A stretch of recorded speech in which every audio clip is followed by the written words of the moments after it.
Hey folks, tonight we drift into medieval bedrooms and birthing chambers, where the golden pool of candlelight shivers against stone walls and every breath feels ancient and alive.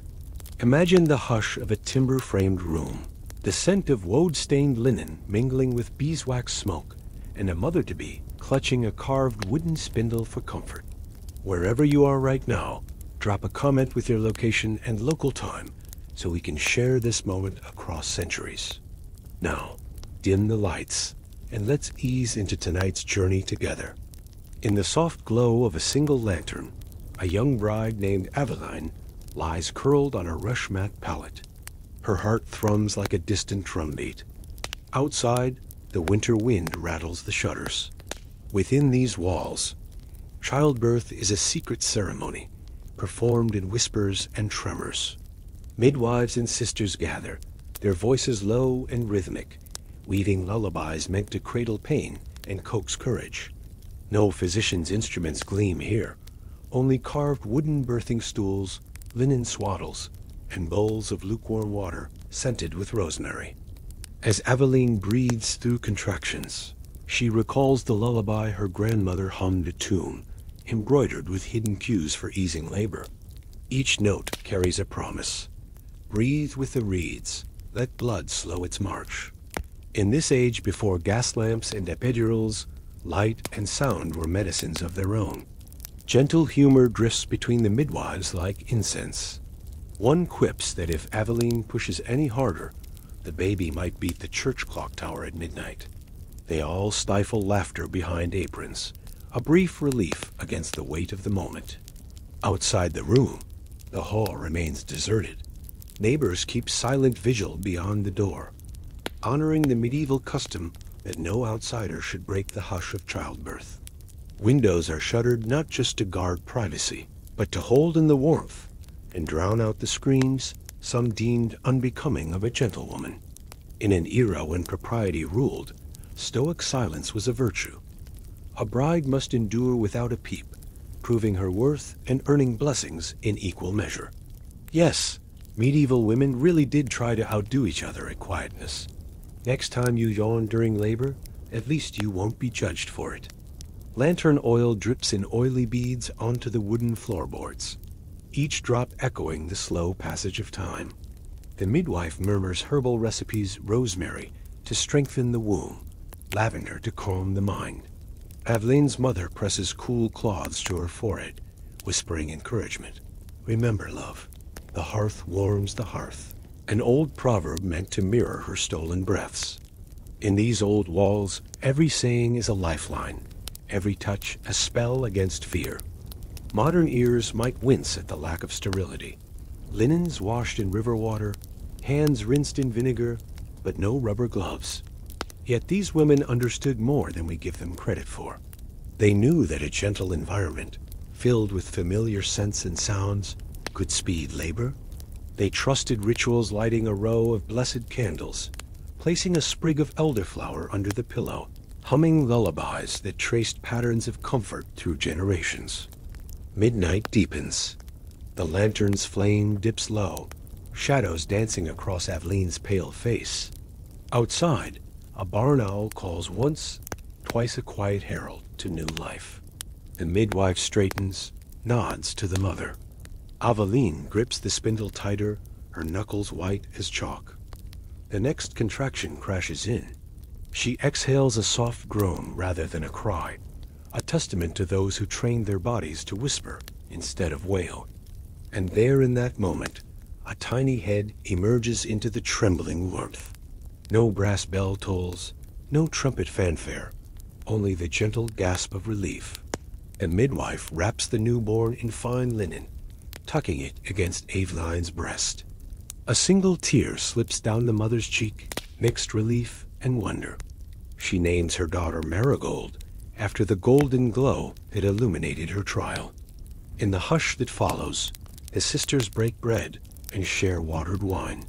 They toast to mothers, daughters, and those yet to be born. Aveline smiles, exhausted but triumphant. The lantern's flame still flickers, refusing to die an emblem of life's stubborn glow against darkness. And so our journey begins by candlelight, with lullabies and hushed vows, in rooms where pain and hope intertwine. Remember this scene as we wander through the hidden corners of medieval motherhood. The soft gleam of lanterns, the low songs that soothed the fiercest storms, and the brides who outwitted fear with courage woven from whispered secrets. Beneath that same lantern's afterglow, our focus drifts to the rhythm of moonlight on thatch roofs, where medieval brides first learned to read their bodies like star maps. In the quiet hush after Marigold's birth, women whispered about maidenhood and moon cycle secret sciences passed in hushed circles. Imagine a young bride, Elsbeth, beneath a curtain of ivy, tracing the silver-edged orb each month to predict her next turning of the womb. No cheeky phone app pinged reminders. Instead, she tracked crimson stains on cloth, pressed petals between pages, and counted nights of restless sleep as if tallying sheep in an endless meadow. Elsbeth's mother taught her that each dark night heralded moon's disappearance, when fertility lay hidden like a shy fawn, while the bright full moon coaxed life's seed to stir. They spoke in code. When Luna wears her crown, plant your hopes. By candle and star, women learned to anticipate the tides of their bodies. Fertility wasn't a curious gamble. It was a calendar written in blood and breeze. A modern mind might balk at efficacy, but medieval women trusted these rhythms like mariners trusted constellations. Gathered at the spinning wheel, village brides compared notes. One would laugh, "If only I could sync with the moon like knitter's rhythm pearl, knit pregnancy, repeat." Another would chime in that she'd rather wrestle a boar than endure an unexpected child. Gentle humor danced in their voices, a balm against awkwardness. In a time when conversations about blood were taboo to men, these circles of women were secret academies, alive with practical knowledge. Scented reeds and loose hemp skirts swayed as they spoke. Elsbeth rolled a smooth pebble between her fingertips, a worry stone to time her cycles. She joked, "Better than counting goats." Their laughter echoed against earthen walls. Each bride kept a tally in a leather-bound journal, etched with runes and cloaked in goat's hide. The moon phases were sketched with warmed beeswax, then rubbed out and redrawn, much like a modern map app updating its route. As seasons turned, they learned to spot subtle body cues, a sudden craving for bitter greens, a fleeting swell beneath the ribcage, or the warmth of afternoon light against tender skin. In spring, when blossoms fell like confetti, hearts quickened. In winter's harsh bite, brides prepared for stillness, believing the body retreated inward, preserving life's spark until vines bloomed again. Some swore that if you watched the moon's reflection in the well at midnight, it would tremble when conception neared, though others suspected that was simply the fish. Between chores of tending goats and knuckle-chafing loom work, brides tested herbal bath's mallow petals for lubrication, birch bark tea to regulate flow, yet they credited moon's pull more than potions. A full moon bath was rumored to flush impurities, a dark moon bath to gather strength. They built tiny altars of bone, shell, and silver coins, offering them to lunar deities in exchange for gentle cycles. Imagine elbow-deep in a wooden tub, water-tinted pale green, mumbling prayers to a goddess whose name no man dared speak. The church frowned upon certain rituals, its priests preaching that divine will, not moonlight, ruled conception. But village brides tempered doctrine with lived experience. Some covertly wrapped a sprig of mugwort around their waist, calling it holy garb, slipping by with a wink when the priest visited. Others claimed the golden amulets they wore were relics of a local saint, though closer inspection revealed lunar glyphs. One bride, Matilda, scoffed at superstition until a full moon aligned with her longing for a child she'd waited years to conceive. She recalls grabbing her leather journal, counting days by initials, laughing that she'd make a fortune marketing this as Cycle Tracker 1100 edition. When her labor arrived exactly on the moon's apex, she swore the ancients were onto something, though she credited equal parts prayer, herbal compresses, and stubborn hope. This intimate knowledge created unity among generations. Grandmothers taught mothers, mothers taught daughters, each adding a petal to the tapestry of wisdom. A young bride arriving at her first red moon would be greeted with mugs of mead spiced with ginger, believed to ease cramps, and a whispered lullaby, "Slide with the tide, embrace the ride." Those words, repeated time and again, became the anchor for countless women staring at moonlit skies, seeking guidance in pale beams. Modern listeners might chuckle at counting circles on a leather journal, but remember, before charts and lab tests, these women drew meaning from nature's clockwork. They aligned themselves with the world around them, fields tilled by moonlight, tides rising in sync with their warm stirrings. Their bodies were not mysteries to be dissected, but landscapes to be navigated with patience and respect. By understanding maidenhood in moon cycles, medieval brides reclaimed agency in a world that sought to define them by dowries and downtimes. They outwitted chance through patient observation, shared laughter, and a community of women who whispered truths men seldom heard. As we drift out of this circle under starlit rafters, carry this scene in your heart: the hush of midnight wells, the soft tick of carved bone against parchment, and the brilliance of lunar medicine guiding hopeful brides through nature's ancient calendar. In the pale dawn mist, the bridal chamber feels more courtroom than cozy nooks. Silken veils drape over oak beams like judges' robes, and the air hums with expectation. In medieval villages, marriage was not merely the joining of two souls.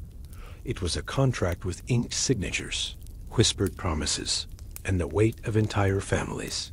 The bridal veil contract loomed large over every young bride, a document as binding as a knight's oath and twice as complex. Imagine Eleanor, a bride from a reed-thatched manor, stepping into a room scented of beeswax and freshly laundered shift. Her fingers grazed the edge of a table piled with gilded documents. One sheet detailing her father's silver coin dowry, another listing her husband-to-be's land holdings. These weren't mere niceties.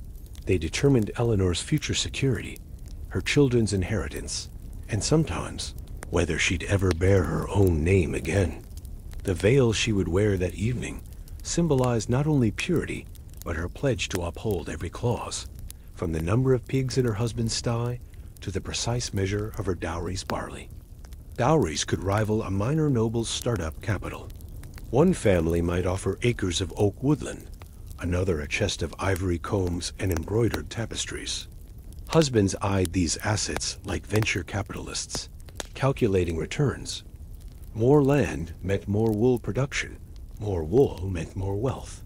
For a bride, securing a favorable dowry could mean the difference between a comfortable hearth and a life of servitude. And yet, Eleanor and her peers found crafty ways to tilt the scales. Some hid precious heirlooms beneath their gowns, an ornate brooch or strands of amber beads, knowing that if negotiations went cold, they could slip these treasures home in secret.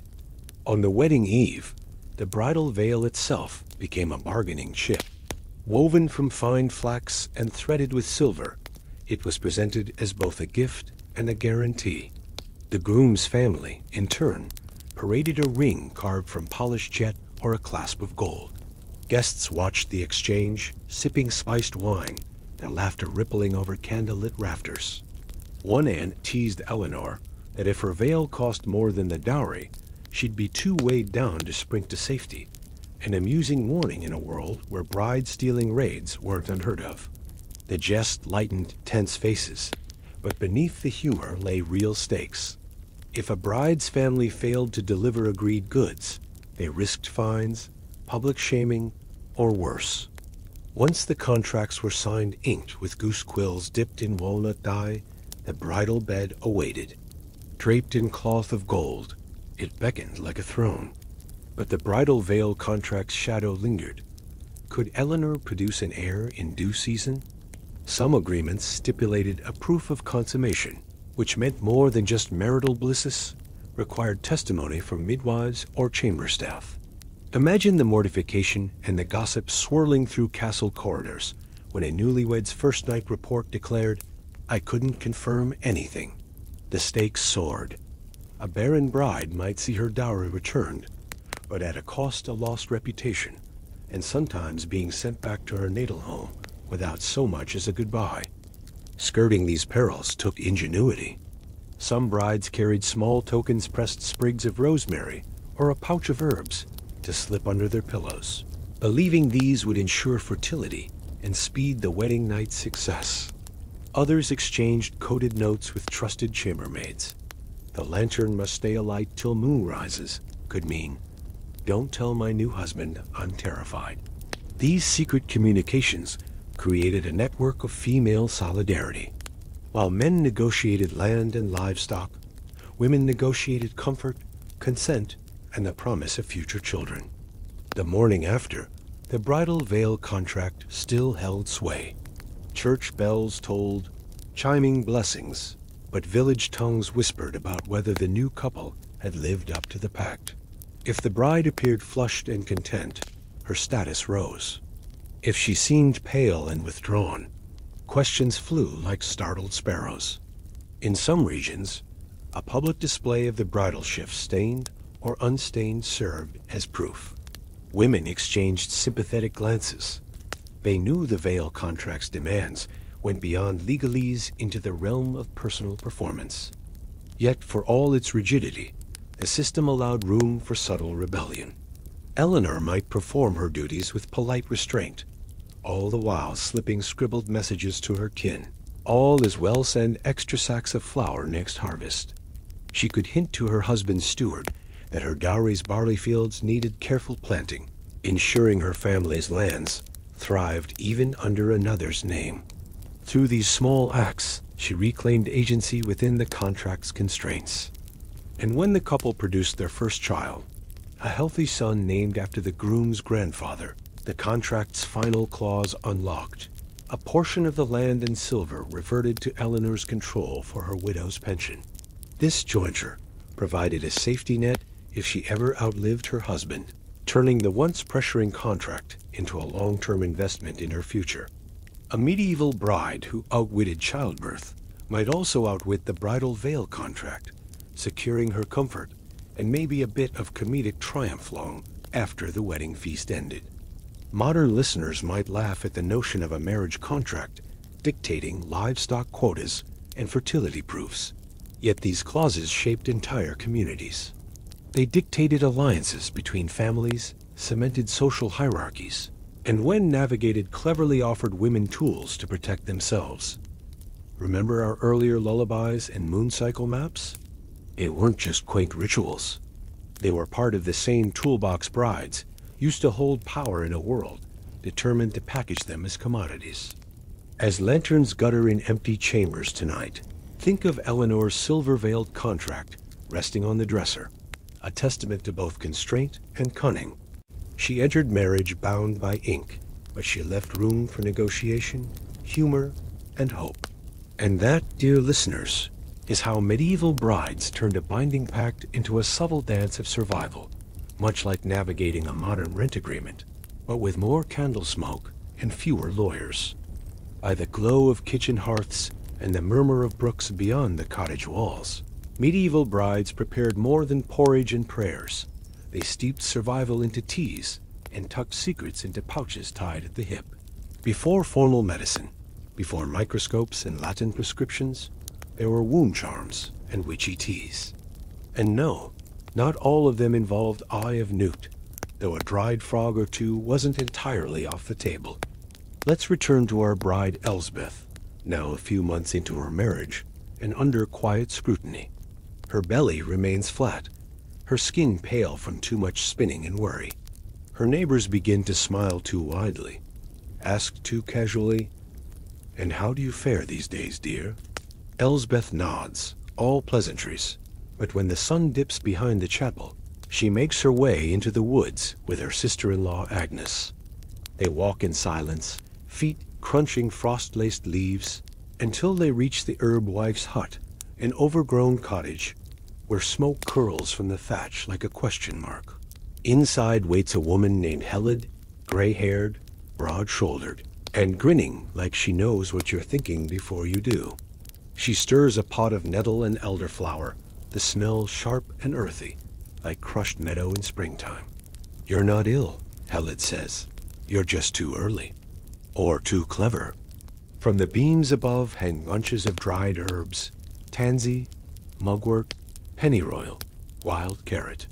Each one carries a reputation, some earned, some inflated, all whispered. Tansy was the queen of them all, bitter as betrayal, and often baked into honey cakes for the health of the womb. A little might delay a pregnancy. Too much, dangerous. But the lines were fine, and women walked them carefully.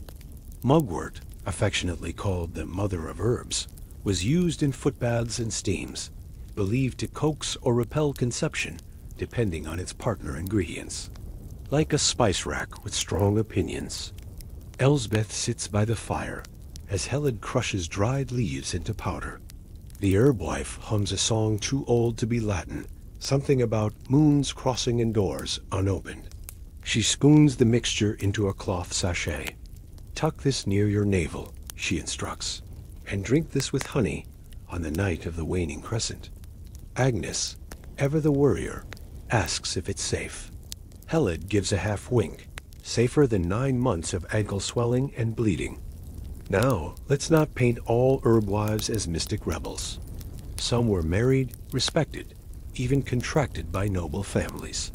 Others, however, danced on the edge of suspicion. If a woman helped too many brides delay pregnancy, or if her teas produced too few heirs, the whispers would start.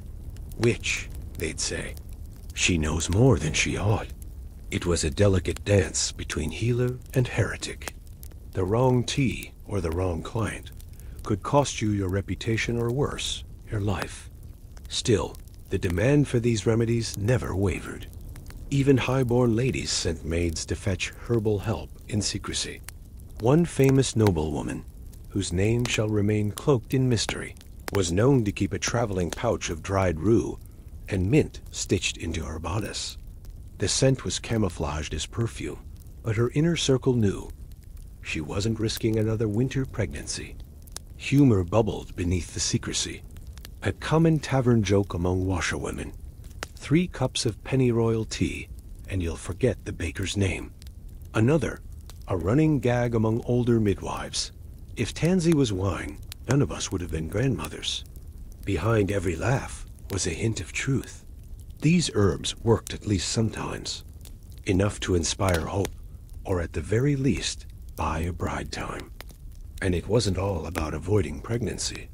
Some teas were meant to ease monthly pains, speed labor, or soothe afterbirth. Others aimed to regulate irregular cycles, important when timing intimacy around less fertile days. These weren't just pregnancy preventatives. They were full-fledged health systems, passed from hand to hand like sacred relics.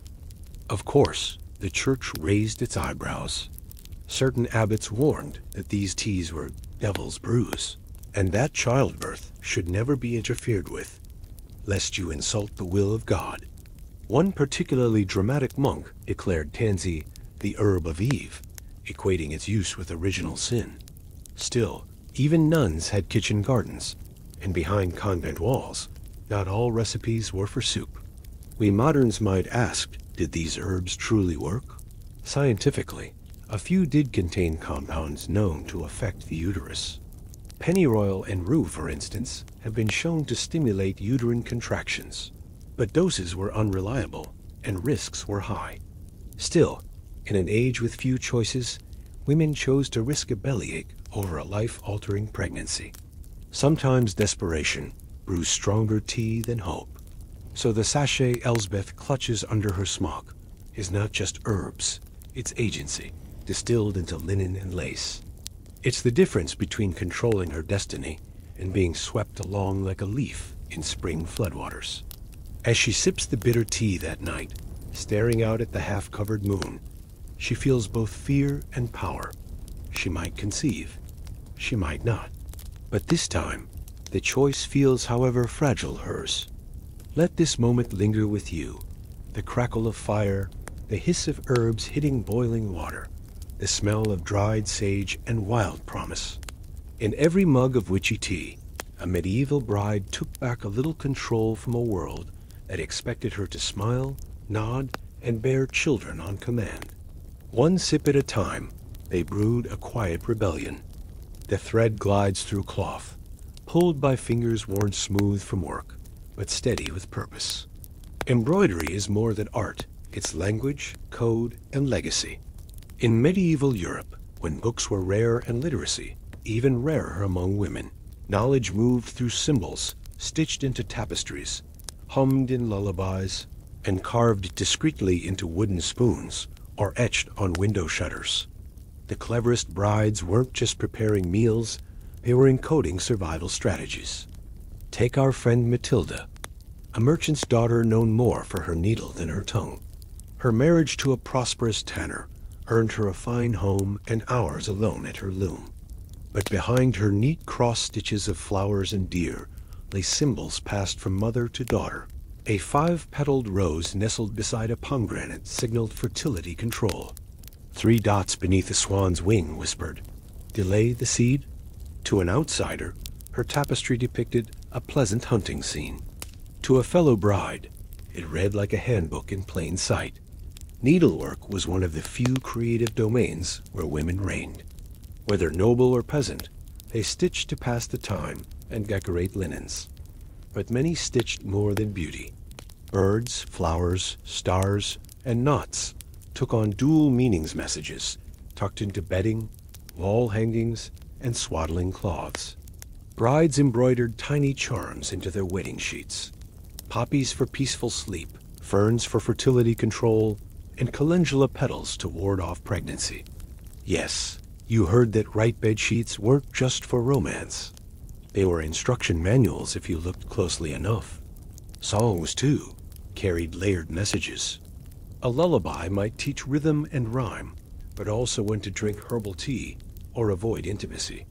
One popular tune among French villagers began sweetly, "Little lamb, little leaf, go to sleep," but continued with coded lines about roots, cycles, and patience. Young girls sang them at their cradles. Older women hummed them when stirring stews. The lyrics changed slightly from region to region, like a game of historical telephone. But the core message remained: timing is everything, and nature has her secrets. In convents, nuns composed chants with spiritual overtones and botanical references that doubled as practical advice. The line, "Blessed be the root that never blooms," wasn't about a literal plant, it advised restraint during fertile windows. Even the most pious found ways to preserve womanly wisdom beneath veils of holiness. It wasn't rebellion so much as resilience. After all, knowledge hidden in beauty was harder to burn. One particularly clever bride named Annika from the Hanseatic ports sang a folk rhyme that instructed, in cheerful rhyming verse, the optimal days to tangle tulips, a euphemism. Obviously, enriched teas to drink if you weren't in the mood for a bouncing bundle by midsummer. Her friends joined her with verses of their own, turning village bonfire nights into coded educational concerts. Grandmothers applauded. Fathers scratched their heads. Only the women understood the true verses. Then there were the visual codes in weaving patterns. Warp and weft weren't just for texture, they were narratives. A spiral in the corner of a rug could mark a woman's personal calendar. A zigzag across the hem of a shawl might mean she'd passed the danger days. Friends sharing cloaks on chilly mornings didn't just share warmth, they exchanged maps of wisdom stitched into the very fabric. And when a young bride needed guidance, she only had to inspect a friend's apron closely to learn what herb to brew that week.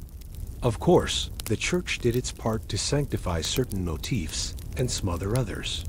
Doves and lily were welcome in embroidery, often celebrated. But try stitching a wild carrot blossom, also known as Queen Anne's lace, and you'd get a lecture about natural sin. Yet even so, women persisted. A rose with its petals removed became a quiet protest.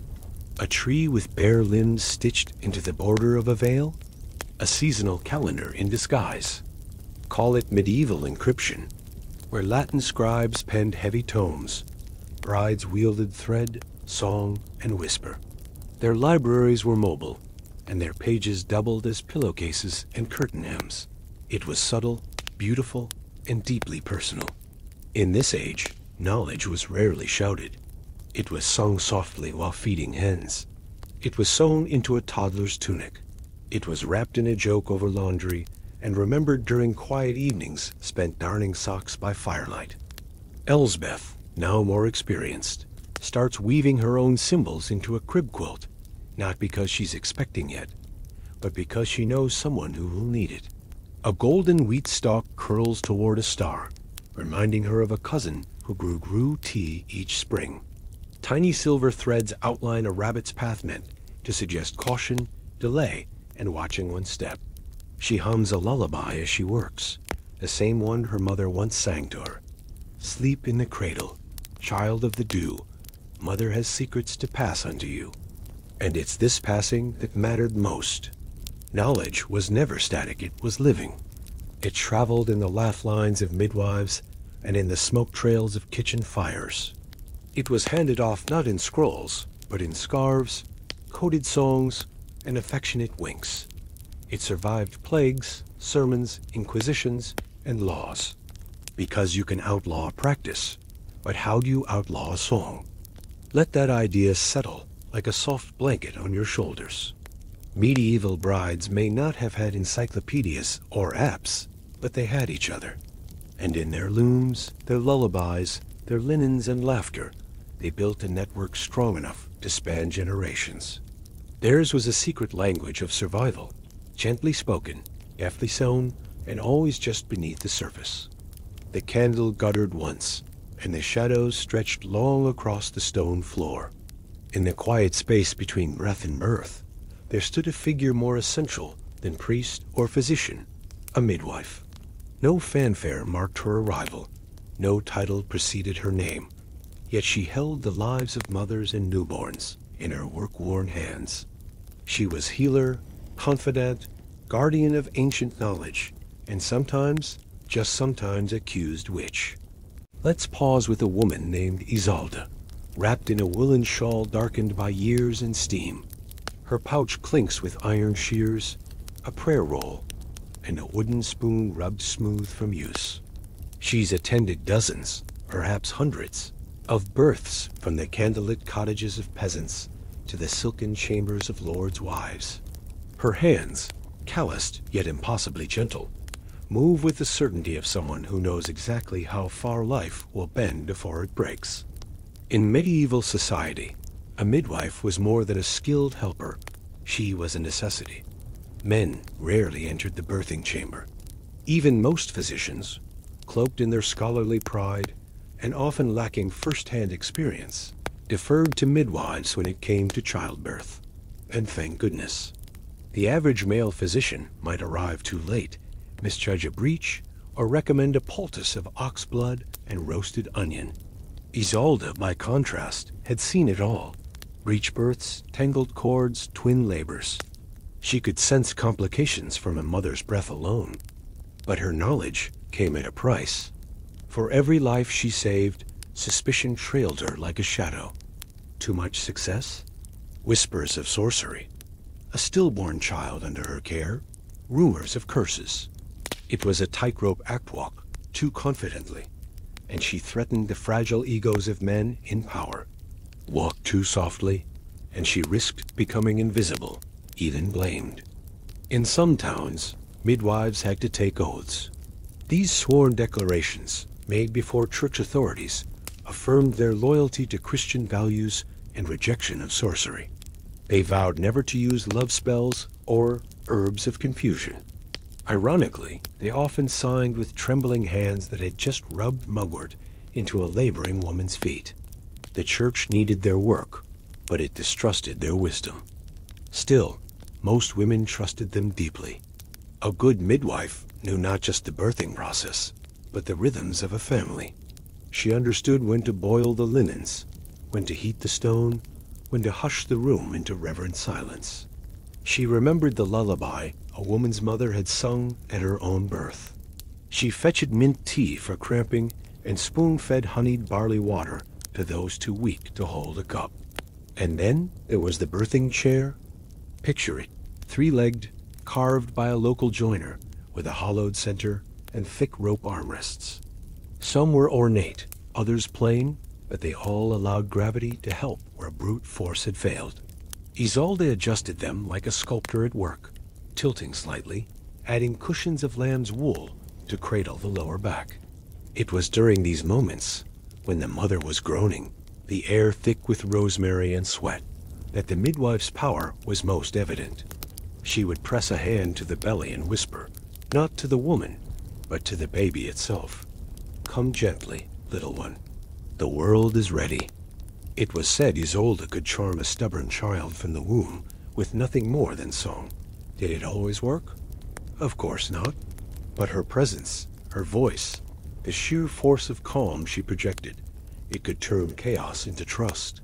And when the cry finally broke through the silence, sharp as a silver bell, it was Isolde who cut the cord with hands that had delivered more life than most priests had baptized. Yet danger lurked in success. One woman named Alditha, a famed midwife from northern France, was summoned to the court of a baroness. The labor went well, the babe healthy, the mother smiling. But when the Lord's second son died a fever weeks later, blame circled back to Alditha. She meddled with life, some claimed. She knows the secrets of herbs that should remain buried. Alditha fled before dusk, leaving behind only her birthing stool and a silver pendant shaped like a crescent moon. That crescent wasn't random. Many midwives wore moon symbols, not for vanity, but for the same reasons the brides did: rhythm, cycles, wisdom. Some embroidered the crescent onto shawls or carved it into spoons. The church didn't love it. Too pagan, too mysterious. But midwives knew better. The moon governed hides, crops, and wombs. To ignore was to ignore half of what made life possible. And yes, there were rivalries. Not every midwife was benevolent. Some hoarded knowledge, charged cruel sums, or used their influence to control. But those were rare. More often, midwives formed loose sisterhoods. They gathered in bathhouses, exchanged tips about stubborn labors and newly discovered salves. They passed each other pouches of powdered meadowsweet and laughed about the time a nobleman fainted at his first glimpse of birth blood. Midwives were human shields between women and death. In a world where 1 in 5 births might end a mother's life, their skill mattered immensely.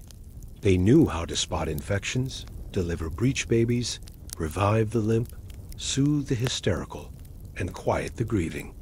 They also knew when to lie, "The baby sleeps now, sweet girl," when the truth would break a mother's heart before her bleeding stopped. Their legacy survives, not just in history, but in instinct. A calm hand on your shoulder. The way some women just know when something isn't right. The songs, the herbs, the quiet courage. All midwife's gifts, passed down whether we remember or not. So tonight, remember Isolde and the countless others who arrived by lantern light, carrying satchels of simple tools and enormous wisdom. Women who held the line between life and death, balancing birth's raw power with quiet compassion. They didn't wear crowns or robes, but they were queens in their own right, crowned with lavender, draped in linen, and followed by generations of grateful ghosts. The sun had barely risen, yet already the birthing chamber was thick with warmth and tension. The stone walls closed in with a hush, muffling cries, prayers, and footsteps beyond. Inside, a young woman named Isabeau gripped the edge of the birthing stool, her breath sharp, her lips pressed tight. She did not scream, not because the pain wasn't unbearable, but because screaming was. Discouraged. In the medieval world, giving birth in silence was not just preferred, it was a mark of strength, grace, and social worth. A woman who could deliver her child with little more than a whimper was praised for her composure. Her name might be sung in village ballads, whispered at spinning circles, and even carved discreetly into a chapel bench. Crying out, on the other hand, invited gossip or worse, shame. This stoic ideal wasn't born from cruelty. It stemmed from a tangled root system of religious belief, superstition, and cultural norms. Labor was considered Eve's punishment. After all, an echo of original sin. To suffer was expected. To suffer with dignity, admired. And to suffer in silence, a kind of sainthood. But let's not romanticize it too quickly. Imagine Isabeau's knuckles, white against the grain of the birthing stool, sweat trickling down her spine, the muscles in her abdomen clenched like iron cords. Her midwife, a small, sharp-eyed woman named Corinne, wiped her brow and whispered encouragement, but never said, "It's okay to cry." No, she said, "Breathe, my girl," like wind on water. To distract from the pain, some women clutched talismans, carved bone animals, rosary beads worn smooth by anxious fingers, even dried seeds tied into little pouches and tucked under the tongue. One particularly determined noble woman reportedly bit down on a silver coin engraved with the Virgin Mary to keep from shouting. The silence had layers. First, there was the expectation of personal composure. But there was also the practical. Shouting could attract attention, and not always the good kind. Superstitions flourished around the birthing room.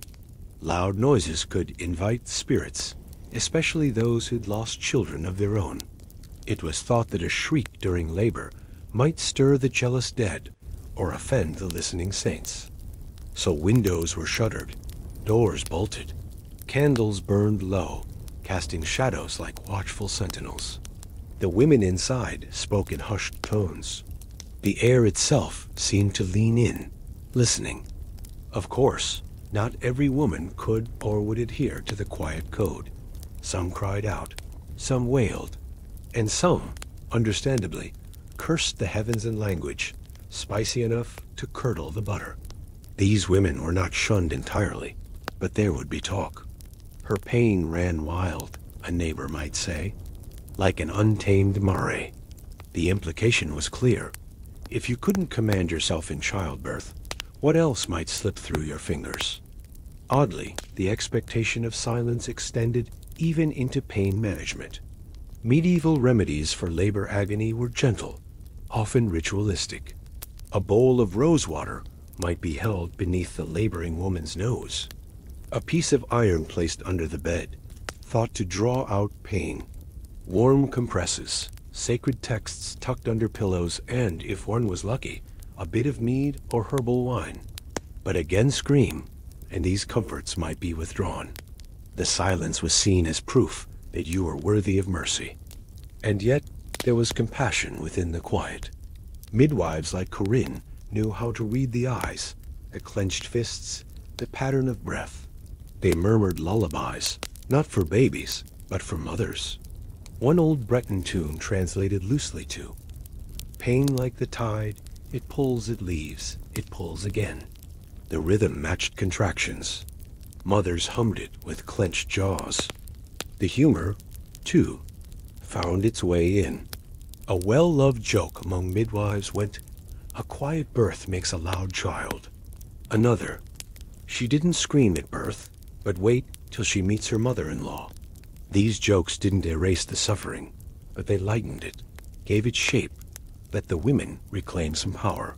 Sometimes a mother would break into laughter mid-labor, not because she wasn't in pain, but because Corinne would deadpan, "He's taking his time. Probably can't find his trousers." When the child was finally born, if the mother had stayed mostly silent, there was applause, not loud, of course, but in the form of warm words, fresh bread, and more importantly, dignity. A bowl of warm milk was placed into her hands. Someone combed her hair. She was seen not just as a vessel, but as a victor. Isabeau, having just delivered a healthy son, lay back against the rush-stuffed pillows, her face pale, but calm. She had not screamed. She had moaned once, barely. Corinne gently lifted the baby and laid him on her chest, and as the infant let out a bellowing cry, the entire room exhaled in soft relief. That was the only scream they welcomed. That sound meant life had arrived. And for Isabeau, her name was whispered with reverence that year. She bore the storm in silence, they said, like stone under snow. But only she and Corinne knew the truth, that silence wasn't easy nor noble. It was armor, chosen not because she lacked pain, but because it was the only weapon she had. So next time you hear silence, remember, it doesn't always mean peace. Sometimes it means power. A medieval woman's silence during childbirth was a performance, a prayer, and a kind of protest. A way to carve dignity out of a moment that could so easily reduce her to nothing but pain. The birth is over, the candles have burned low, and the household begins to settle again. But for the medieval mother, the journey has only just begun. After childbirth came the mysterious and sacred practice of lying in, a period of healing, bonding, and, most importantly, seclusion. For weeks, sometimes as many as 40 days, a new mother was expected to stay indoors, away from the world, and wrapped in silence and softness. It was a retreat that hovered somewhere between custom and necessity, between reverence and surveillance. Our friend Elsbeth, now mother to a squalling but healthy daughter, is led back to her chamber. The birth stool has been removed, the floor swept, and the midwife's herbs packed away. In their place, fresh straw, lavender bundles to scent the air, and thick woolen blankets to swaddle both baby and mother alike. Elsbeth lies in bed, while her sister-in-law fastens heavy drapes across the small window, muttering, "No sun until the wound heals." This isn't just superstition. It's part of a system rooted in centuries of belief. Lying in was based on the idea that the woman's body, having been open to life, remained vulnerable to death. Cold air, evil spirits, wandering humors, all were believed to slip in during this fragile time. A breeze from the wrong direction, fever. Too much sunlight, blood imbalance. Even looking at a dog or hearing thunder could taint the milk, some claimed. So women were bundled in warm clothes, fed soft, warm foods, and forbidden from bathing, walking outdoors, or heaven forbid resuming housework. Some found comfort in this cloistered space. It was, in its own way, a vacation from constant labor. Friends brought spiced wine, mothers tucked pillows under elbows, and midwives prepared soups laced with fennel, garlic, and saffron for strength.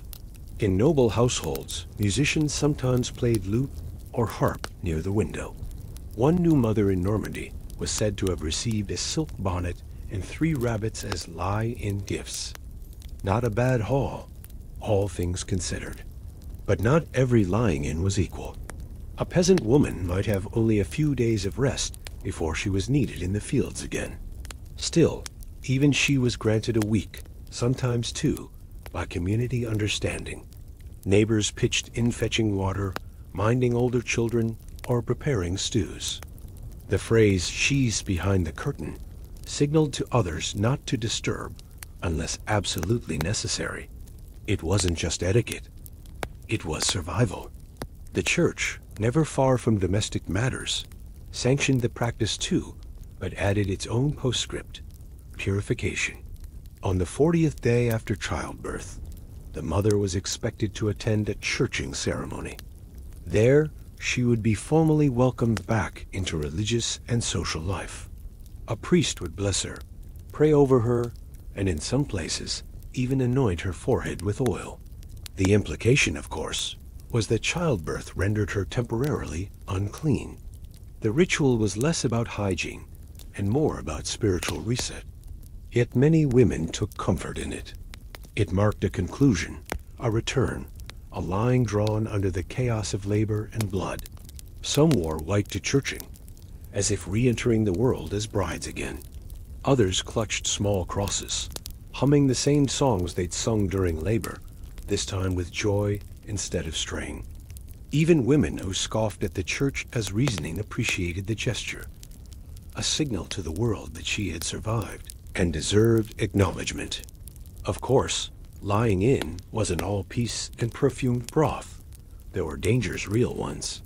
Postpartum infections, though unnamed, were common. Childbed fever could take a healthy woman within days. If the womb didn't contract properly, or if afterbirth remained inside, the consequences were dire. That's where midwives again proved crucial. They visited daily, checking pulses, measuring milk flow, inspecting for fever or unnatural pallor. Their toolkit included mustard poultices, vinegar compresses, and constant observation. Then there was the issue of milk. Breastfeeding wasn't assumed. Among the wealthy, wet nurses were often employed. These women, usually of robust health and ample bosom, moved into the household, slept near the cradle, and fed the infant while the mother rested. In some cases, noble women never nursed their children at all, preferring instead to focus on future pregnancies or court duties. But among common folk, breastfeeding was expected and celebrated. Still, it came with its own myths. One tale claimed that if a mother nursed while angry, her milk would turn bitter and poison the child. Another warned that staring at the fire too long while feeding would make the baby cross-eyed. To combat these beliefs, midwives taught calming rituals. Stroke the baby's hair clockwise, hum a lullaby in minor key, avoid spicy stews for at least 10 days.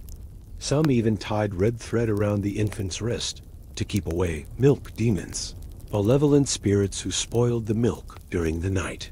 Despite the worry and the watchfulness, some women came to love the lying-in period. It was, in truth, one of the rare times they were not expected to cook, clean, or serve others. Elsbeth, now several weeks postpartum, gazes out through the slit in the curtain, her baby asleep in a basket nearby. She holds a piece of cloth in her lap, not for embroidery this time, but for folding into a new swaddling wrap. The silence feels less like isolation and more like incubation. She smiles at the soft gurgle from the cradle, whispers a prayer not from the church book, but from her grandmother's lips. Strong in bone, soft in soul, grow slow, grow whole. Then she leans back, pulling the blanket to her chest, and allows herself to drift into a rare and well-earned rest. The lying-in wasn't just a recovery, it was a passage, a rite, and a resistance. In a world that asked women to give everything, this was one moment when the world, however briefly, gave something back. When a baby was born in medieval Europe, it didn't just join a family. It entered a world of waiting omens, secret rituals, and supernatural stakes. The moment the first cry rang out, midwives and mothers sprang into quiet action, not simply to clean and swaddle, but to protect the newborn from dangers seen and unseen, because to them, every baby was a battleground, and the war had already begun. Let's return to little Isabeau's newborn son. Just moments old, still streaked with blood and vernix, he's wrapped in linen and pressed close to her breast. Yet even in this moment of awe and relief, the room hums with tension. The midwife reaches not for the bath basin, but for a knife, not to threaten, but to guard.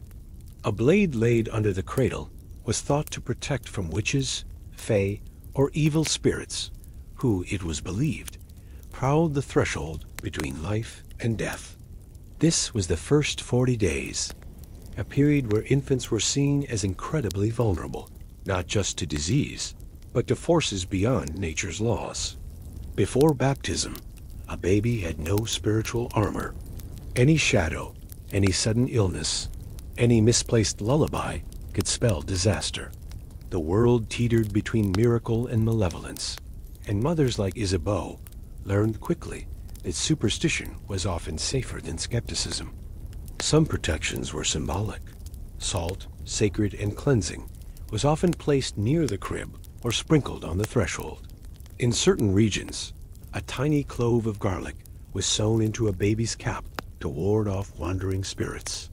In others, the child's name wasn't spoken aloud until after baptism, for fear that calling it would let something else answer back. Naming itself was a defensive act. The most popular names weren't just fashionable, they were spiritual shields. Mary, John, Anne, Peter saints' names cloaked the child in holy legacy. Occasionally, if a baby was weak or sickly, a name might be changed to fool the spirits. One Danish tale recounts a family who renamed their dying son Doghead to trick death into thinking he wasn't worth the effort. Baptism was the cornerstone of protection. Priests were summoned quickly, sometimes within hours. In emergencies, even midwives were authorized to perform the rite.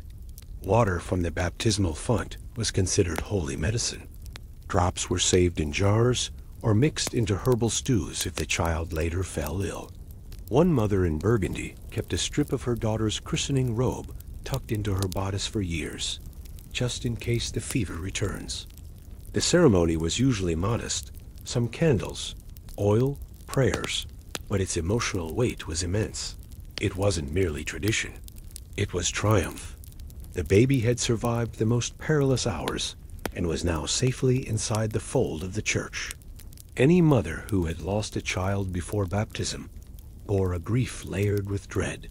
The unbaptized were thought to wander limbo, their souls caught in eternal twilight. The pressure to protect, to baptize, to act was all-consuming. But while spiritual defense was paramount, physical ones were no less intense. Cradles were inspected and blessed. No iron nails were used if the mother believed iron attracted the wrong kind of energy. Babies were rarely left alone. If they had to be, a garment from the father or a blessed token was placed beside them. Even the position of the cradle mattered. Facing the door allowed angels to find the child, while facing a wall could confuse visiting spirits. Clothing, too, was ritualized. Swaddling kept the child warm, sure, but it also symbolically wrapped their soul in safety. Threads were chosen with care undyed wool for purity, blue for divine protection, red to ward off fever. Some mothers stitched a secret blessing into the hem, a cross, a moon, or the first letter of a saint's name. Elsbeth's daughter, for example, wore a bonnet edged with a repeating knot pattern that looked decorative, but spelled out the phrase, "God keep you," in a runic code passed through generations. Music helped. Lullabies weren't just soothing, they were spells. Some were nonsensical to outsiders, strings of syllables and nonsense words, but many contained prayers embedded in rhyme. One Breton lullaby ended every stanza with, "Come not near, shadow nor flame," repeated like a charm. Singing wasn't optional, it was armor. Yet humor always found a way in. One popular joke among mothers was that a colicky baby meant a spirit tried to get in, but got stuck halfway. Another, if the babe grins in his sleep, the angels are playing with his toes, or the cat's sitting on his chest. These quips, though light, carried dark undercurrents. Child mortality was high. Joking about it was a way to claw some control from the chaos. Even so, many families developed their own unique traditions. Some whispered the baby's name into a seashell before placing it by the bed. Others passed the newborn across a hearth 3 times before laying it down for the night. In border villages, where pagan and Christian customs coexisted like cats and dogs, you might find garlic and holy water hanging side by side on the cradle beam. Belt and suspenders, as they say. Isabeau, now past her baby's 3rd week, begins to exhale. The midwife's nightly visits grow shorter. The protective charms around the crib are quietly removed or replaced with gentler objects. A carved rattle, a dried sprig of rosemary, a rosary draped like ivy over the windowsill. The baby gurgles now, stronger, more alert. The danger has not passed, but the sharpest edges of fear have softened. And so, the cradle becomes less a battleground and more a place of dreams. Yet even now, if you lean close, you might catch the faint scent of salt, the faded whisper of a song sung too many times to count, and the tiny rustle of linen laced with generations of quiet, determined love. In this hush, in this cradle of care and caution, the medieval mother cradled not just her child, but her power. And that is a lullaby worth remembering. The cradle had stopped rocking, but the rhythm of motherhood carried on. In the medieval world, a woman's journey didn't pause once the baby was born. It merely changed shape. From late-night feedings to endless tasks, motherhood was less a role and more a relentless rhythm. But hidden beneath the fatigue and duties was a quiet, persistent question. How soon would she be asked to bear another? Medieval marriage was, at its core, a contract shaped around fertility. A woman who gave birth to healthy heirs earned respect and relative safety. But that security came with pressure to produce again. And again. A noblewoman might be expected to bear a dozen children over the course of her life. A peasant woman, too, often faced pregnancy after pregnancy, not from obligation alone, but because many children simply didn't survive. So mothers clever, worn, quietly determined, began to develop ways to space their pregnancies, not avoid them entirely. That was risky. Too few children and a husband might take another wife.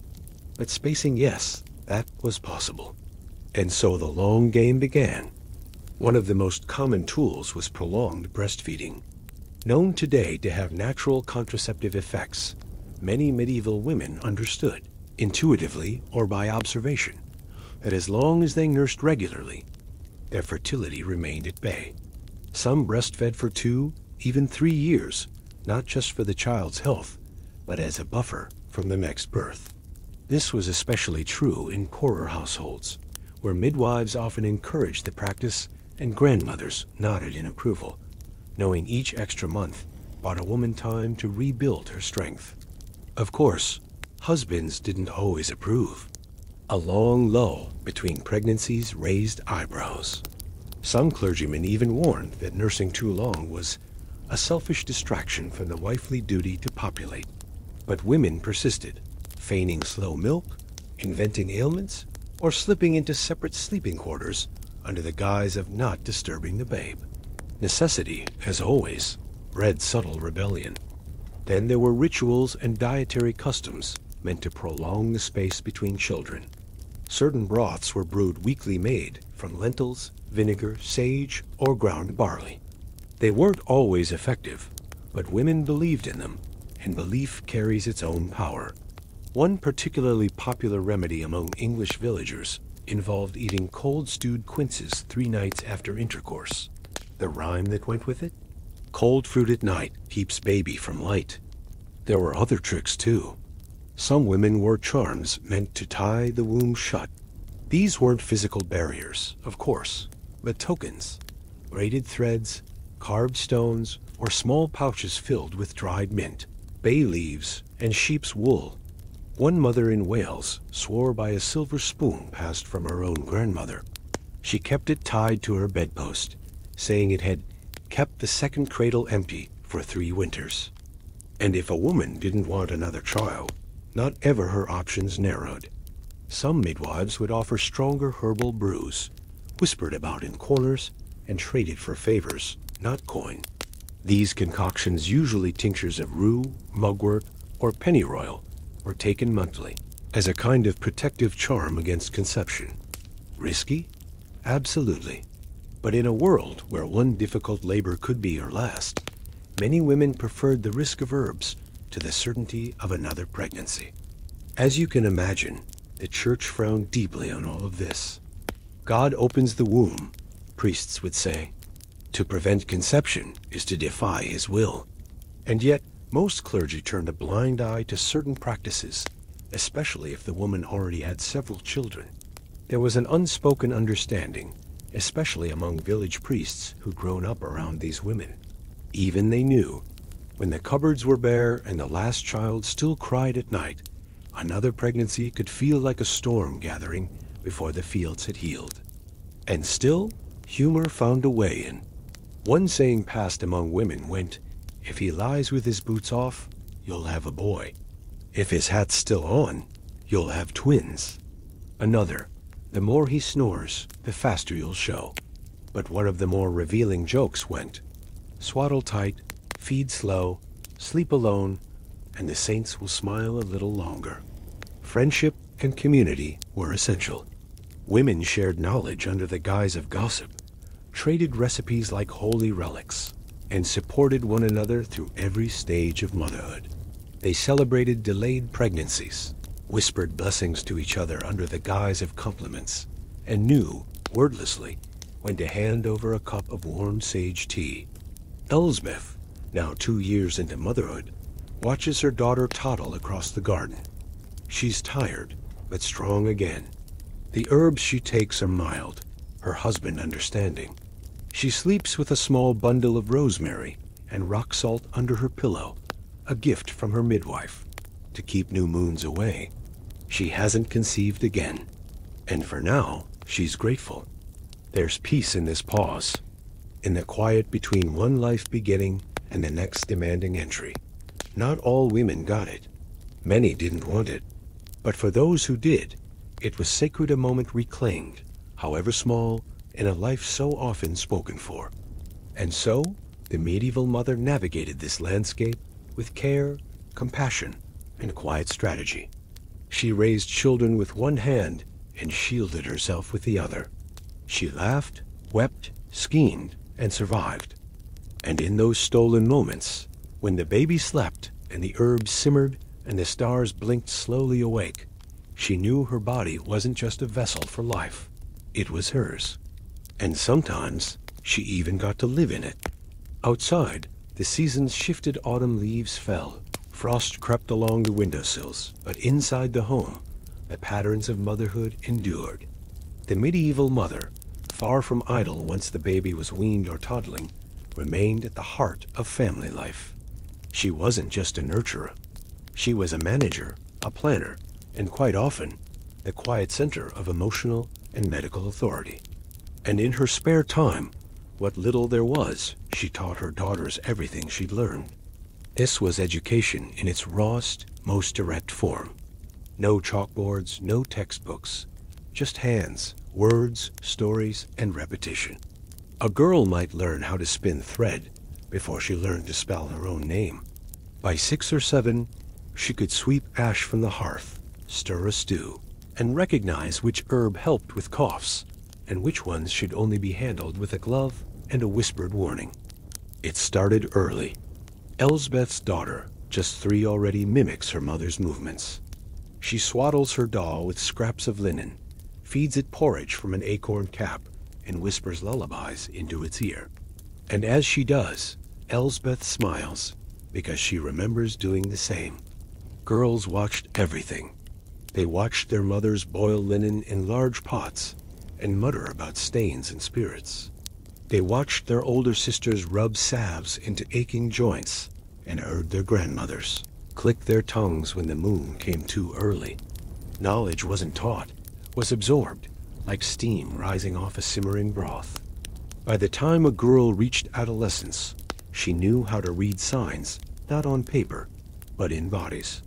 She could tell when a hen was laying badly, when the neighbor's cow was close to calving, and when her mother's breath had the tightness of coming fever. And importantly, she knew when women in her family disappeared for a few hours to pick quiet herbs. This education wasn't formal, but it was thorough. Mothers taught daughters how to make teas that settled the stomach, but also those that made the womb quiet. They didn't use technical terms. Those belonged to monks and scholars. Instead, they used imagery. This one cools the fire, they'd say, offering chamomile. Or, this one tells the seed not to take root, as they handed over a twist of parsley and pennyroyal. It wasn't perfect science, but it was precise wisdom, passed hand to hand like candle flame. Daughters also learned when to speak and when not to. If a man entered the room while certain herbs were being ground, conversation stopped. If a question about cramps came from a stranger, the answer was vague. Secrets were essential, not because the knowledge was shameful, but because it was powerful. And powerful women had always drawn suspicion. Sometimes a girl was tested. Her first monthly bleeding, often celebrated with modesty and fear, marked the moment she stepped onto a new path. Her mother might hand her a bundle of cloths, a charm, or even a small vial of bitter syrup. for when the blood overstays its welcome. These weren't just tokens. They were tools. Some mothers, especially among wealthier families, took this further. They arranged for their daughters to spend time with healers or midwives, women respected in the community, if not always openly admired. These apprenticeships weren't official. No parchment was signed. But a girl who learned how to feel a pulse, how to brew mugwort properly, and how to keep a woman calm during labor was a treasure. And in time, she might become the one others whispered about when they needed help but feared asking. Education extended to the spiritual too. Girls learned which saints to pray to for safe delivery, which for fertility, and which for the strength to survive the endless work. They embroidered these names into kerchiefs, muttered them during prayer, and carved their symbols into bread on feast days. It wasn't superstition alone, it was spiritual navigation. Boys, meanwhile, rarely entered this world. They might be told about herbs for headaches or teas for digestion, but the deeper currents of women's knowledge flowed out of their reach. That was how the system survived, not because men didn't care, but because they were politely, and sometimes firmly, kept at the edges.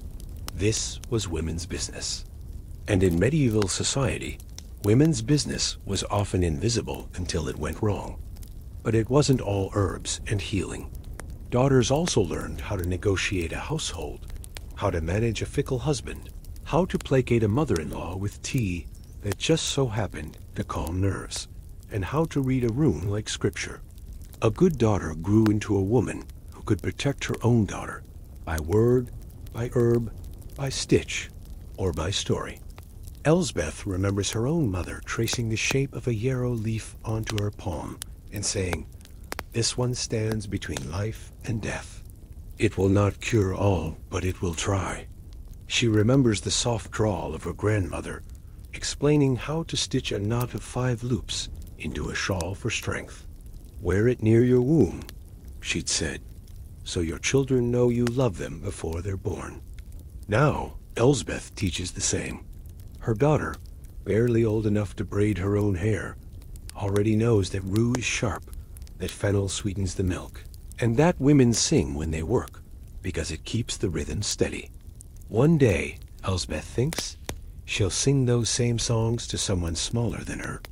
So much of what medieval mothers taught their daughters was unspectacular until you realized it was all about survival. Not just bodily survival, but survival of identity, voice, and quiet power.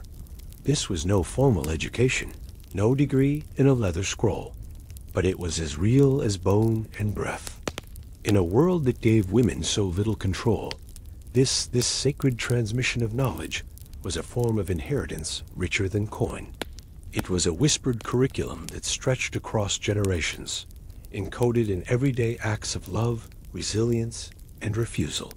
And long after the mother had gone, the daughter remembered. Outside, a soft drizzle fell, turning the garden path to mud. Inside, the scent of damp herbs mingled with smoke from the hearth, where a pot of lentil stew bubbled lazily. Elsbeth, now a mother of 2, sat hunched over a wooden bowl, grinding dried chamomile with the edge of a spoon. Her toddler fussed nearby. The older one, barely 5, was threading yellow flax into loops for no particular reason, just mimicking what she'd seen her mother do. Motherhood in the medieval world didn't stop with survival. No, once the births were behind them, and the children had names, teeth, and opinions, mothers became the architects of life itself. Not just keeping everyone fed and warm, but shaping behavior, faith, etiquette, and skills that would stay with a child until their own dying breath. And all of that began in the home. Forget modern concepts of childhood innocence and free play. In medieval households, children were expected to learn fast, work young, and behave properly. And it was their mothers, often more than their fathers, who made sure that happened. From the moment a child could sit upright, they were given small tasks. Girls learned how to stir porridge, wind yarn, and fold cloth with care. Boys were taught to carry messages, gather wood, or sweep ashes without scattering them. These weren't chores, they were initiation rites. A child who helped in the home proved their place in it. Elsbeth, like most mothers, watched closely. When her son fed the chickens, she whispered a little rhyme under her breath, not to him, but for him. May your hands grow sure and your eyes stay kind. Blessings were everywhere. Not the dramatic kind of cathedral altars, but small spells of intention embedded in everyday moments. They were charms made of care, and they mattered. Discipline, too, was a mother's realm. Medieval parenting didn't always emphasize warmth, but mothers found subtle ways to balance authority with affection. A child who threw tantrums might be asked to fetch cold water for the fire, a harmless but humbling task. One who disobeyed might find their favorite toy sleeping in a cupboard for a few days. Most punishments came not with shouts, but with silence. A medieval mother's disappointed silence could flatten a room like a thunderclap. That said, there was no shortage of affection, but it was shown in gestures, not gushing. A crust saved from her own meal, a cloak mended while the child slept, a lullaby sung with one hand on the cradle and the other stirring the stew. These were the ways mothers said, "I love you." Not loud, but often. Humor helped, too. One popular proverb said, "A child's laugh is proof God hasn't left." Mothers told jokes while weaving, usually about lazy goats, gossiping hens, or the bishop who tripped over a dog in church. Elsbeth's favorite was about a baby who cried so much the midwife tried to return him to sender. Children howled with laughter until they didn't, and then they were carried to bed, still giggling. Then came the stories. In a world where books were rare, mothers were the keepers of oral tradition. They told stories at dusk, by firelight, or while scrubbing pots. These weren't fairy tales with tidy morals. They were messy, funny, frightening, and wise. Tales of foolish kings, clever wives, brave daughters, and mischievous spirits. Through these stories, children learned caution, courage, humility, and humor. Elsbeth told her children about the woman who tricked death with a bowl of soup so salty it made even the reaper gag, or the girl who hid her mother's fertility herbs so she could be an only child forever. These stories were maps, warnings, and lullabies all at once. But perhaps the most important thing a mother taught her children was how to care for others. Boys learned how to gather healing plants, clean wounds, and lift siblings gently. Girls were taught to soothe fevers, braid hair, and prepare warm drinks for tired fathers. The roles weren't always rigid. Poor families couldn't afford rigidity, but the principles were clear. If someone hurts, you help. If someone weeps, you listen. If someone's hungry, you share. Children watched how their mothers moved through the world. They saw how she stood when speaking to the priest, how she bowed her head when a neighbor passed, how her voice changed when her friend arrived crying. These were not lessons, they were imprints.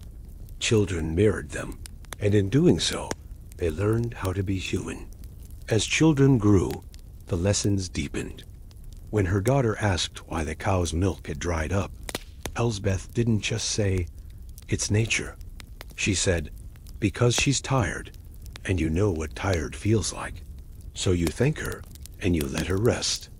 When her son asked why the baby had died last year, she didn't reply, "It was God's will." She said, "Because sometimes life is shorter than we want it to be, and that's why we love so loudly while we can." These weren't the teachings of a church. They were the teachings of motherhood, rooted in experience, fertilized by love, weathered by loss. Even as they aged, medieval mothers remained their children's quiet compass. A grown son might return from the fields and still ask, "Is this rash normal?" A married daughter might send a neighbor's boy to fetch the tea my mother made when my own child wouldn't sleep. And when the mother herself grew frail, her children repaid the care with loyalty, fetching water, warming her feet, and singing back the songs she once sang to them. Motherhood wasn't a chapter. It was a full book. Read slowly, passed from one set of hands to the next, and worn at the edges from use. So while kings ruled and monks wrote, while merchants traded and knights marched, medieval mothers did something quieter, but no less powerful. They raised the people who would go on to build, teach, feed, comfort, and remember. And in that quiet, persistent work, they shaped the world. The hush of the lying-in period can lull you into forgetting that beneath those soft blankets and lavender bundles lurked a far grimmer threat: childbed fever. Imagine our friend Elsbeth, 4 weeks postpartum, wrapped in warmth and lullabies, when suddenly her cheek grows pale and her breath comes in quick, shallow waves. The midwife's brow furrows. This is no ordinary chill. It's the phantom fever that steals mothers in their sleep. Childbed fever, or puerperal fever, was a silent predator. In a world without germ theory, it was blamed on anything from angry spirits to bad blood lingering in the womb. The midwife's recipe book contained powdered toad to draw out the poison, and prayer rolls tucked with relics of saints. Some women wore amulets carved from bone, humming rattling rhymes at every heartbeat. Yet none of these kept the fever at bay. In one cottage, a neighbor named Dame Rowena once tried a peculiar cure. She wrapped her daughter in a sheet soaked in vinegar and minced rosemary, then lit candles around her bed in the shape of a cross. To purify the air, she said. Instead, the fever raged on, and the candles melted into teardrop puddles on the floor. When prayers failed, some turned to the more drastic, the so-called sweat bath, where women were locked in steamy tents with hot stones and herbal poultices until they collapsed in exhaustion. It wasn't for lack of effort that so many mothers succumbed. Medieval medical kits were bursting with ingredients that sound more like alchemists' props than medicines. Crushed toad skins believed to draw out evil humors, dried vipers for circulation, and a paste of burnt hare's brain for headaches. Elsbeth's midwife, Corinne, kept a jar of pestilence powder that she sprinkled on the mother's linen, swearing it warded off unseen miasmas. Modern ears might cringe burnt hare's brain, doesn't exactly scream evidence-based, but in their logic, if a remedy felt potent, that was proof enough. Prayer was their greatest medicine. Women recited rosaries beneath the midwife's hands, attaching knots to each Hail Mary. Some rolled consecrated cloths between bleeding thighs, convinced the friction channeled divine light into the womb. A chant whispered over a bowl of cold water might be, according to legend, enough to break the fever's grip. If nothing else, it gave mothers a glimmer of hope, a structured ritual when everything else felt chaotic. Amid these desperate measures, humor flickered like a stubborn candle. One rhyme circulated in Sussex: "Fever's a lout, stomp that blot, pour cold wine in his pot." It never worked, but mothers giggled through groans whenever someone recited it. Another favorite: "If the toad won't talk, perhaps it's shy try tickling its belly till it cries." They never tickled toads. They just liked the image. Laughter, after all, was believed to help the humors flow, however mildly. The church both aided and hindered these efforts. Many midwives carried prayer rolls adorned with saints' images: Saint Margaret for safe delivery, Saint Pantaleon for healing, sometimes even Saint Laup, invoked against demonic fevers. But some priests condemned herbal remedies as witchcraft. A midwife caught with too many vials of pennyroyal risked sermonizing or worse, inquisitorial questioning. Still, local priests often understood that laying hands in blessing and saying mass over a fevered mother could be the difference between life and death. One famous case: Lady Sibylla of Kent fell ill after birthing twins. Physicians bled her, applied poultices of boiled nettle and black pepper, and chased miasmas with incense. Nothing worked until her chaplain dropped by, performed a quick exorcism, and sprinkled holy water liberally. Sibylla recovered. Was it divine favor or the natural course of the fever? No one could say. But from that day on, her midwife kept a vial of holy water among the mustard poultices. Even as they reached for these phantom remedies, medieval women learned to trust signs from their own bodies. A sudden chill that passed quickly might mean the fever would too. A racing pulse that settled after a handful of mint tea could signal recovery. These small victories felt like magic. Women shared them in spinning circles. If you hummed the lullaby backward, the fever backs off, one swore. Another swore by chewing willow bark, like modern aspirin. She joked, though she admitted it tasted like wet socks. In the worst outbreaks, entire villages fell under siege. Midwives became exhausted heroes, moving from hearth to hearth, leaving behind them fevered mothers and mournful families. They adapted quickly, boiling linens, isolating mothers in separate rooms, insisting on vinegar washes for hands and instruments. These plain-spoken protocols echoed germ control practices centuries ahead of their time, even if the practitioners lacked the theory to explain why they worked. When mothers did survive, they carried scars, both of body and mind. Elsbeth recalled feeling unsteady months later, her fingers still tinged green from poultices of verdigris and mugwort. She quivered whenever she saw a bowl of vinegar. Yet she lived to cradle her children, to hum lullabies by candlelight once more. Their stories endure in the whispered lore of midwives and in the echoes of modern obstetrics. Today, we have antiseptics, antibiotics, and sterile gloves luxuries unimaginable to a medieval mother. But the courage to face an invisible enemy, the communal rituals of healing, and even the jokes about stubborn toads remind us that medicine has always been as much about hope as about science. So tonight, remember the mothers who fought childbed fever with all they had: prayer, poultice, and a stubborn wink at the darkness. They brewed remedies that sometimes worked and often didn't, and in that crucible of fear and bravery, they forged a legacy of care that still pulses through midwives' hands today. In the waning light of autumn, when fields lie bare and winds whisper through naked branches, a different kind of gathering takes place, one hidden from prying eyes, but vital to women's survival. Sisters, both by blood and by choice, assemble in cottage parlors, barns, and forest clearings to exchange secrets honed over generations.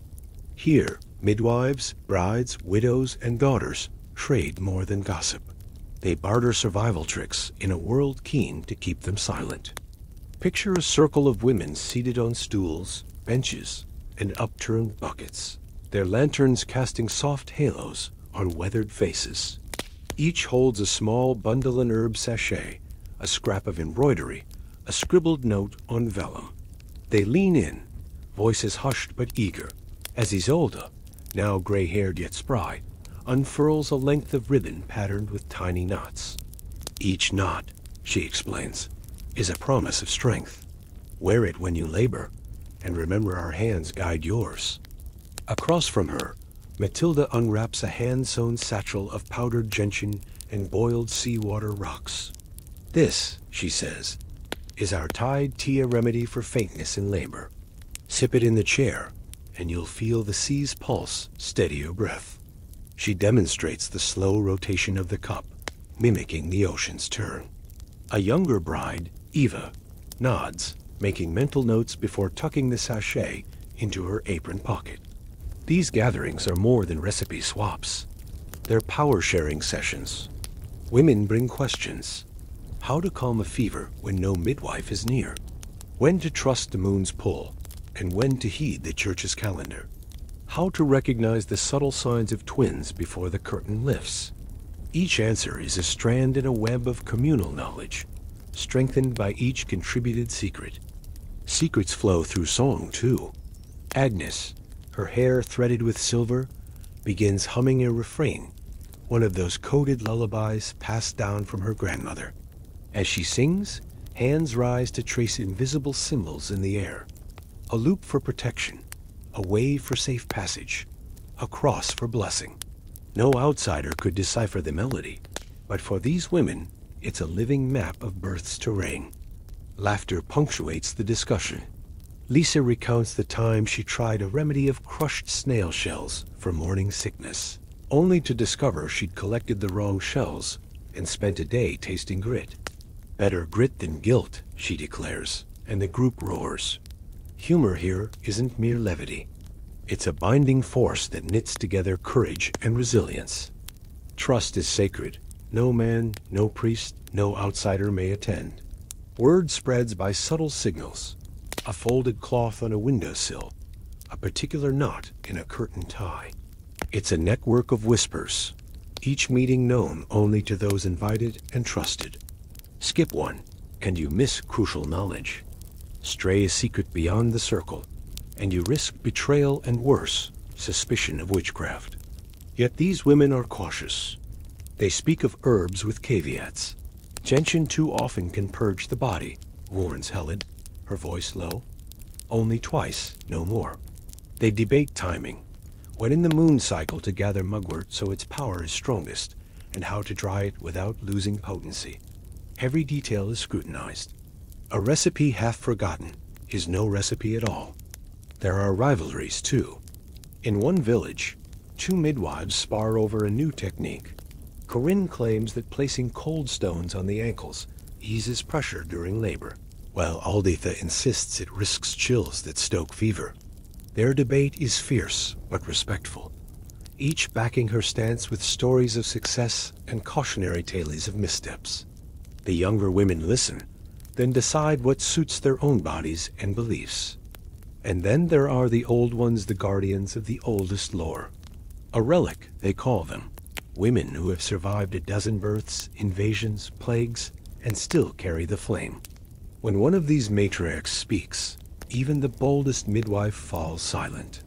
They share stories of past crises. The blistering summer when midwives hid herbs in church fonts, the winter famine when birthing rates soared, and the night a midwife delivered twins by lantern against a snowstorm. Their tales are lessons and warnings, proof that survival is a tapestry woven from triumphs and tragedies alike. These gatherings leave marks, both tangible and unseen. A woman returns home with her satchel heavier and her heart lighter. She tucks away new charms, fixes her stitching patterns, and hums new verses under her breath. She feels the weight of her sister's support, a cloak of solidarity that no contract or sermon can unravel. This secret society isn't written into laws or celebrated in halls. It exists in the quiet nods between neighbors, in the folded linen of a gifted swaddle, in the prayers murmured at spinning wheels. It thrives because women need each other's knowledge more than any single remedy. Here, every secret is a lifeline, every laugh an antidote to fear, every shared tear a testament to shared strength. As the meeting ends, no farewell too loud, just soft acknowledgments. The women drift back to their homes under the veil of night. Each carries a spark of wisdom that might save a life, soothe the pain, or delay an unwanted pregnancy. And in the hush that follows, they know they are never truly alone. So hold this image close, the circle of lantern-lit faces, the exchange of quiet truths, the chorus of coded lullabies that binds past to present. In those gatherings, medieval women forged not just remedies, but community. And in that community, they found a power the world could neither buy nor banish. As twilight settles over our story, we return to Elsbeth older now, with a silver streak in her braid and lines around her eyes that speak of both sorrow and song. Her children are grown, two married, one apprenticed to a tanner, and one sweet Lena still at home, learning to spin and stir, and ask questions at precisely the wrong moment. Elsbeth no longer fears childbirth. She's walked its edge and returned too many times to count. What she carries now is not anxiety, but memory. The quiet strength of the medieval mother was never in her fame or her freedoms. Those were few. It lived in her constancy, in her ability to hold together home, hearth and heart, while the world spun wildly outside. Through plagues and famines, wars and weddings, a mother held the thread. And through that thread, she wove a lineage that defied time. Elsbeth now finds herself the keeper of the knowledge once passed down to her. The midwife's knot still hangs above her hearth. Her herb jars lavender, yarrow, dried pennyroyal rest in a row so familiar, her hands reach for them without looking. Her wedding ribbon, faded but whole, lies folded in the back of a cedar chest. These relics, these worn symbols, are no less sacred than the psalms recited in chapel. And yet, the world has changed around her. The younger women wear brighter colors. They ask different questions. Some laugh at the old tailies. Toads? Really, Grandmama? And Elsbeth smiles, remembering how she laughed too once. But then, the baby runs a fever, or a birth comes hard, and suddenly, the stories don't seem so silly.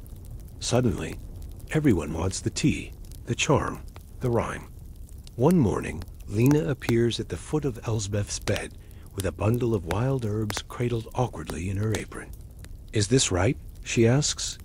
The girl has mistaken tansy for marigold, but that's how it starts. Elsbeth rises, takes the bundle, and begins again. "Smell that?" she says. "Too sharp. Like mustard and rain. That's tansy. Good for some things, not for what you need." She doesn't scold. She teaches. Because now, she is the library. Throughout the countryside, there are many women like Elsbeth, each one a page in a book that's never been written, but never forgotten. One knows how to read dreams by the sleeping positions of her baby.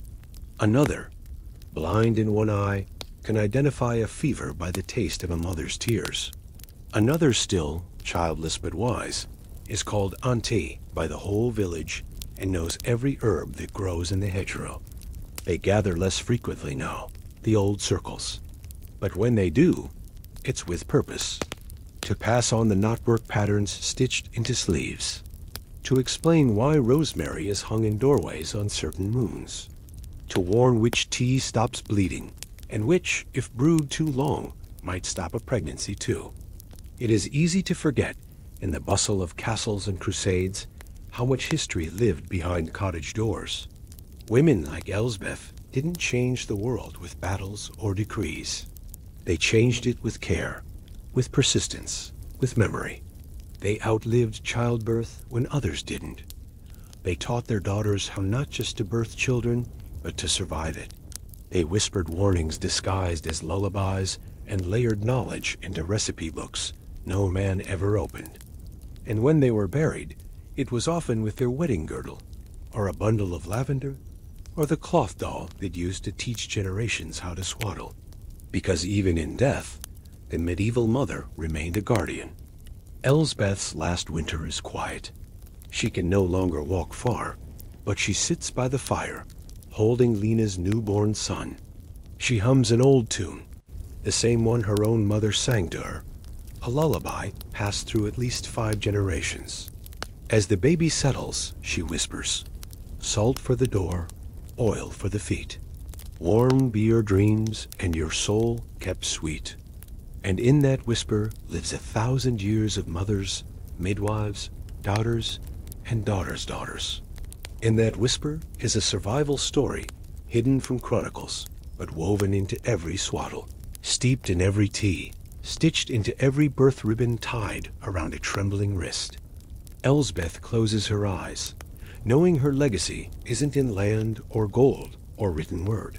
It is in the knowledge that her children and their children have learned how to carry on, how to be clever, how to be kind, how to be careful, and how to be whole.